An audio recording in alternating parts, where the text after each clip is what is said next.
40 years ago, March 27th, 1975, it was 40 years ago, just this past March, I was flunking out of college. I had a 1.7 grade point average. I hope none of you can relate. I had a 1.7 grade point average. I was sitting in my mother's beauty shop. They still call it beauty shops now? What they call it now? Yeah, I was sitting in the beauty parlor. I was sitting in my mother's beauty parlor, and I'm looking in the mirror, and I see behind me this woman under the dryer. And every time she looked up, every time I looked up, she was looking at me, just looking me in the eye.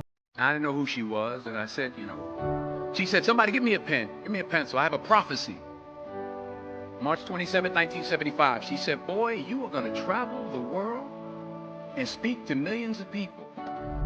Now mind you, I flunked out of college. I'm thinking about joining the army. I didn't know what I was going to do, and she's telling me I'm going to travel the world and speak to millions of people.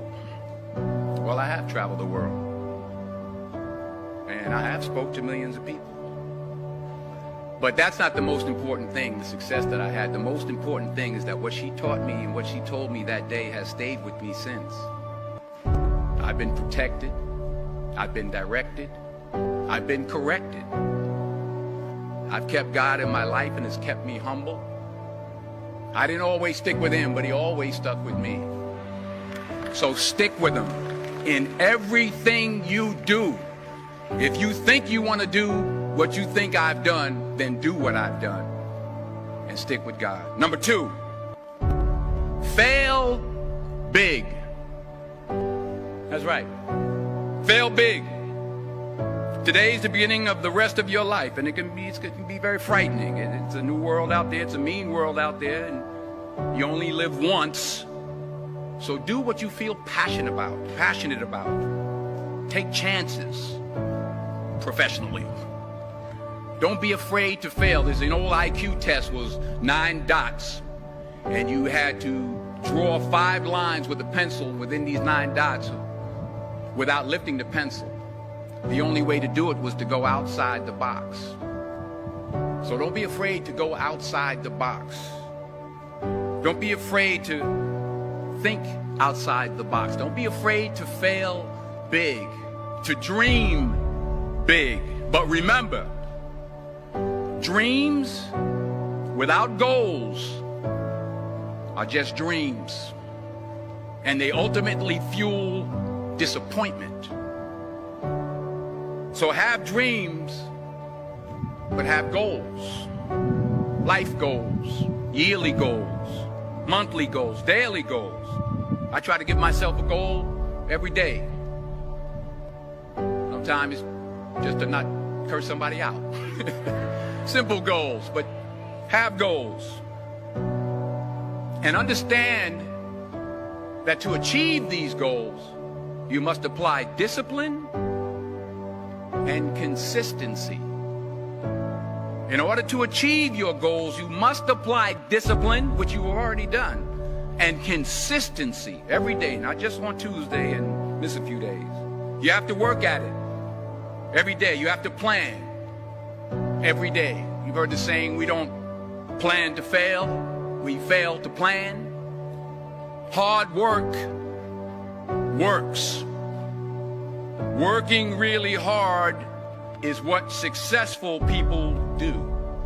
And in this text, tweet, twerk world that you've grown up in, remember, just because you're doing a lot more doesn't mean you're getting a lot more done. Remember that. Just because you're doing a lot more doesn't mean you're getting a lot more done. Don't confuse movement with progress. My mother told me, she said, yeah, because you can run in place all the time and never get anywhere. So continue to strive, continue to have goals, continue to progress. Number 3, you'll never see a U-Haul behind a hearse. I'll say it again.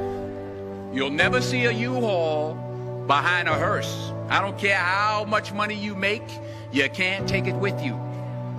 And it's not how much you have, It's what you do with what you have. We all have different talents. Some of you will be doctors, some lawyers, some scientists, some educators, some nurses, some teachers. Yeah, okay. Some preachers. The most selfish thing you can do in this world is help someone else. Why is it selfish? Because the gratification, the goodness that comes to you, the good feeling that I get from helping others, nothing's better than that. Not jewelry, not big house I have, not the cars, but it's the joy. That's where the joy is, in helping others. That's where the success is. Finally, I pray that you put your slippers way under the bed tonight, so that when you wake up in the morning, you have to get on your knees to reach them. And while you're down there, say thank you for grace. Thank you for mercy. Thank you for understanding. Thank you for wisdom. Thank you for parents. Thank you for love. Thank you for kindness. Thank you for humility. Thank you for peace. Thank you for prosperity. Say thank you in advance for what's already yours. That's how I live my life. That's why I am, one of the reasons why I am today.